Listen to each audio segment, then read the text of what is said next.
So this whole idea of demonics and shape-shifting and animals carrying these dark forces on our human plane, it's a major thing that basically permeates a lot of our consciousness. We're always talking about it. And you can go to the shaman to take spirits off of you. And again, you have the modern people who said, what whole of mumbo jumbo, yet still they're going to the psychiatrist, who in the ancient tongue is a shaman that's removing these spirit entities. So all these psychological stirrings of the psychiatrists and the psychologists is shamanic. They're still moving spirits. And why whether they call them maladies or what they call them deeply depressive states, they're removing demons, and when they cannot manage it, they carry it, them send it to Rome for exorcism. So who are you trying to fool? You can't fool me, right? The mind is not just this thing that is aberrated and then sends weird signals. Yes, it becomes aberrated and sends weird signals. But sometimes what is happening is that you have a radio that is tuned to a certain bandwidth, and then one day it goes up and go beyond where you think you never hear a station before, and you hear a station in, say you're English speaker, you hear a station in French, and you hear a station in Spanish, Espanol, because we hear the Cuban stations in Jamaica some of the time on the AM band, am I right? So what that to show yourself? But on the same wavelength and the spectrum that you think is only reserved for certain things, you understand me? Other things come in.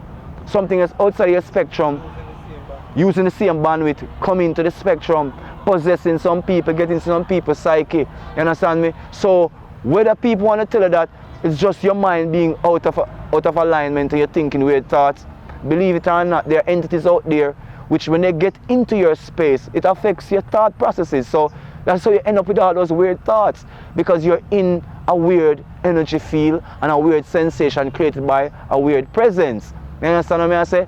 Because people think it's only what is seen is dangerous. A man can put a noxious substance in your room that you cannot see, you cannot smell, and you cannot taste, and it will kill you. And the spirit entities are the same. They are outside, just outside our frequency perception, but have effect on our frequency range. Them come in on the channel, and you know what I mean, them F up some things sometimes. So the modern people talk about this is just mental maladies and little things. Basically, when it get too hard and get too serious, they must send the people them go home for exorcism, and them call the local priest. Some people say, and I'm talking specifically sometimes some Rasta people say, all them things there are just some little Roman concoction for a mind. I would want to tell that particular person, I mean, get real. Seriously? Come on. Every case would be a Roman manipulation of our psyche. What about things that happen thousands of miles away from any perception that looks like a Roman perception? Come on. I'm not going to let Roman into Europeanism with an English perception thing for me. So I cannot use it to think my negative, and I cannot use it to think my positive.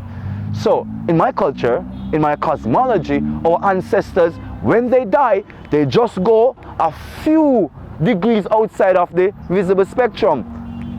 Isn't that how we know it? That's how we know it, right? And that's how we live with it. So when we say we see spirits, we are not messed up in our heads. We're not turned inside out. We're not psychotic creatures on the verge of losing our sanity. We're quite sane.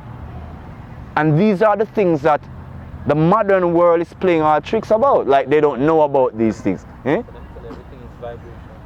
Exactly. If everything is vibration, then it suggests that the denser vibration, shedding its kernel, shedding its crust, leaving its kernel, the inner soul, which would be the light, the energy field, still permeating the pathic bodies, still permeating this wavelength, right?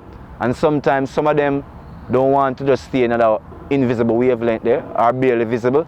They want to project into our space. So they astral project into the space, and sometimes possessing others, possessing people. Before they go into your mind and protect the etheric body. Yeah. Go to your physical body. Yeah, as a Baba said, find the etheric body, then talk down the physical body, with the spirit and your mind cannot connect your physical. So as a Baba said, them go in your etheric body first and disconnect the connection between all of the etheric bodies and all of the pathic bodies. Those subtler parts of your being that flow through the denser part.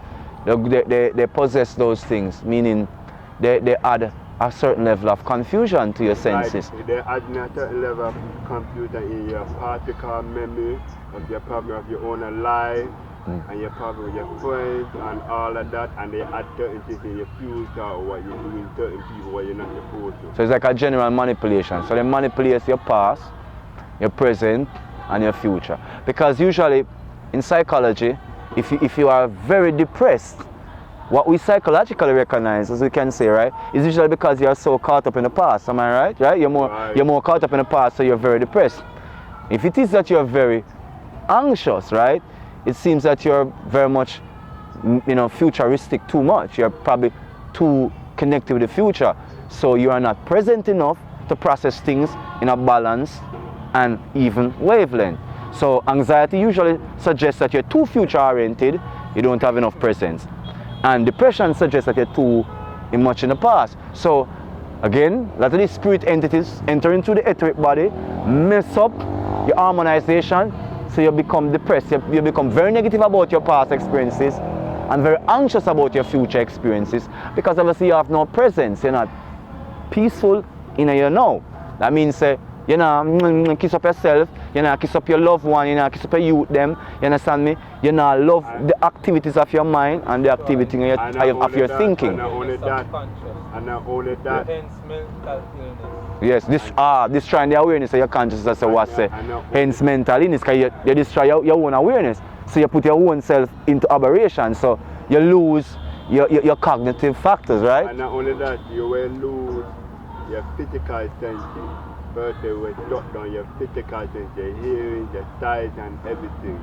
And the food what they eat, then shut down your organs so that the chemical food you have in your body cannot detox it and you cannot breathe properly. Because that is a true thing, you know, Bob. Because a lot of, when like them say go to the science man, one of the things that when I interview a lot of them, what I realize is that a lot of people don't understand the etheric nature of life.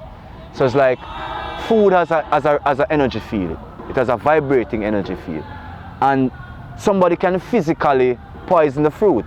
And we are quite aware, oh my God, it tastes maybe spoiled, it tastes palatable. But also, someone can spiritually poison the fruit. Now, we are not versed to understand the notion of somebody spiritually poisoning a fruit. Yeah, it's called bad energy, bad eye, bad mind, bad heart, bad spirit. Some people see a nice jelly coconut, yeah, bad energy. See a nice banana, your nice pear, your nice apple in your hand, you're about to sink your teeth night, and them send a bad energy. And when you bite into it, a most awful, most displeasurable taste takes you. You understand me? And you never enjoy, not even a full joy, one moment of your beautiful banana, your apple or your oranges. Bad energy, bad vibration. Yeah, it's spoiled spiritually. In Jamaica, we say we don't want nobody touch up, nothing we eat. We don't want you to touch up the food. So, because physically, you're sending vibration into it. So the spirit entities, them touch up your food. The worst thing in Jamaica, you know what spirituality is when dopey play up in your food. Because when that nasty vibrating energy mixes up with the energy of the food, it sicks you on the energy plane, and it also gives you some biological problems. Doctor can't find a cure. That's why people go to science people, because you have some self-righteous people. Oh, I don't do that. Until your belly are rotten out inside, you're about to disappear. You find yourself at the doctor called the Obia doctor, bush doctor, herbalist, healer. Some in the dark forces, so them find the Rasta one, they find the Christian, the clean-spirited one. But you see that we have understanding how these etheric beings nasty up with psychological vibrations and nasty up our inner self and cause you someone. Yeah man, come in and curse your banana tree in your yard and you eat it. That is why magic better than gun to them. Yes, They sorcery. want to kill you. Sorcery. One of my teachers once told me, he say, people always say in Jamaica, when the dark forces are come, people say you're going to sprinkle little evil and powder in a people's food. Like you're going to sprinkle unclean energy, like whether it's grave dust or people's bone fragments into the food, you know. And they say that is a way to curse the person. My teacher taught me many years ago that that's not the only way. God bless her. She taught me that's not the only way. People curse you by even how they prepare your meals. That bad energy, that negative spirit can be sent through touch, can be sent through the eyes. The Indians call it evil eyes. It can be sent through the senses, just the mind, through the heart. So, purging yourself inside before preparing a meal is a part of the Hopi tradition. It's a part of every native, what they call First Nations tradition. And also a part of our ancient African tradition. We have to pray before we not only eat the meal, we have to pray before we prepare the meal to clean out the dirty energies them. You understand me? And the bad spirit them, not just, it's all move from the dog and the cat and the birds, because you have the owls where them say the owl them carry like the owl, the screech owl, or the owl that carry the dark forces. Yeah. And the serpent, the centipede, we move from those to human beings carrying the dark force. So humans in the current age is working a lot of sorcery and a whole lot of magic for, as I said, personal gain, ego, popularity. Yeah, and also part of the sorcery is an intermingling with the animal nature within these creatures. And as Rasta say, them are outpicture it in them behavior. Animalistic nature, demonics. I know, you have a lot of people in the world that say, oh my God, this language is so indifferent to what they are being taught psychologically. But I can tell you something, a lot of the time the psychological language is used to cover things that they do not want to face. You understand me? So when you are possessed mentally and they fill you up with psychotropics, you understand me? And got you into all these unknown selfless states, right? They're doing you more harm than good. It's better you go to the shaman, the genuine one, because even if you find a fake ass one, eventually you'll find a true person. Trust. Go to the shaman, go to the spiritual healer, and take those unclean entities off of you. And if you're going to a true healer and they do not have that resonance, then it's not a true healer. I know you might be desperate and I might not be able to judge, but trust me, what I've known, when you're truly going to be delivered, your enemy in your aura usually gets most angry. So when you're very much reluctant, usually proves to me that there's a healing coming.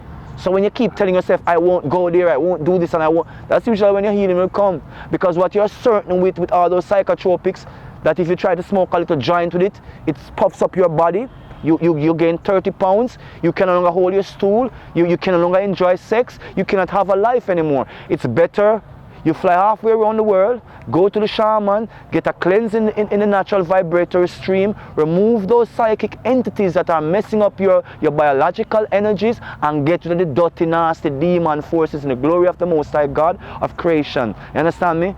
And free yourself. Jerome Sage about that tree of life. Just reminding you that you're a gift to yourself and to all others. Just be that gift.